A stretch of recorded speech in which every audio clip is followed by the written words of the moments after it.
Good afternoon. So, the task today is to describe the four layers of the Earth's crust, of the Earth's four layers of the Earth. The crust. The distance across the crust, starting with the oceanic crust, is about 5 to 10 kilometers long. The continental crust is 30 to 70 kilometers long. The states of matter in this section is a solid. Temperatures can go from 200 Celsius to 400 Celsius. The composition of it is silicate rocks. In the continents, it's granite, and in the oceans, it's mainly basalt. Otherwise, it's mostly oxygen, silicon, and aluminum.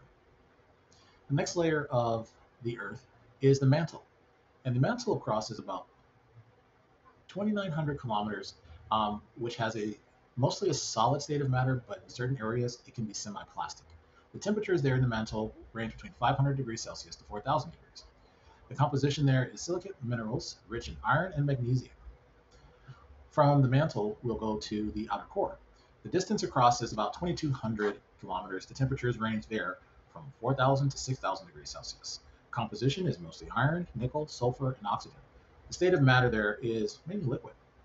The inner core, our last layer. The distance across is about 1,200 kilometers. The state of matter there is solid. Now, that is very peculiar because of the pressure. The outer core is liquid, but the pressure is so great in the inner core that that liquid metal turns to solid. The temperature there is even hotter. It's 5,000 to 7,000 degrees Celsius. The composition is iron and nickel. Those are our four main layers of the Earth. But I do want to go over some of the other elements there.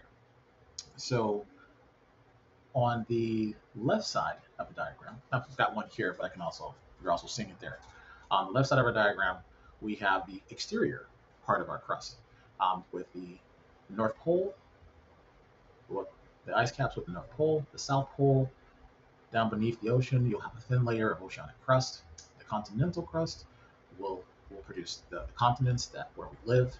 And then just beneath the lithosphere and residing in the asthenosphere is the convection currents. And this is in the I get a little confused because I saw that it was in the mantle, but it's part of the upper part of the mantle, but also involved the lower part of the crust, is where the convection currents, that's where the crust, the tectonic plates are pushing on one another, and as they go down, they enter into that convection current. And so, from my understanding, just below that is the mantle. That's very hot. The outer core. The outer core there, it is, again, the temperatures there can be between 4,000 to 6,000 degrees, and that's mostly iron, nickel, sulfur, and oxygen. And it's a liquid, it's a solid liquid. If I remember correctly, the mantle is slow moving and superheated rock, but it's not as hot as the outer core of the Earth.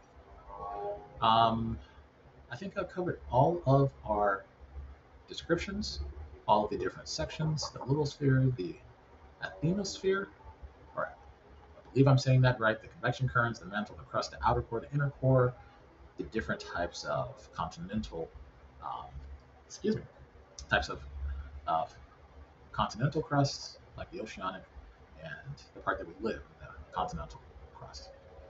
This is my project. My son's helped me out on this, and I'm actually kind of excited to be working with him again. Also, the bonus question for the adventure, my son Josiah and I put something together about him traveling from the different parts of the Earth's crust to the center of the Earth and then back again. All right, have a good day.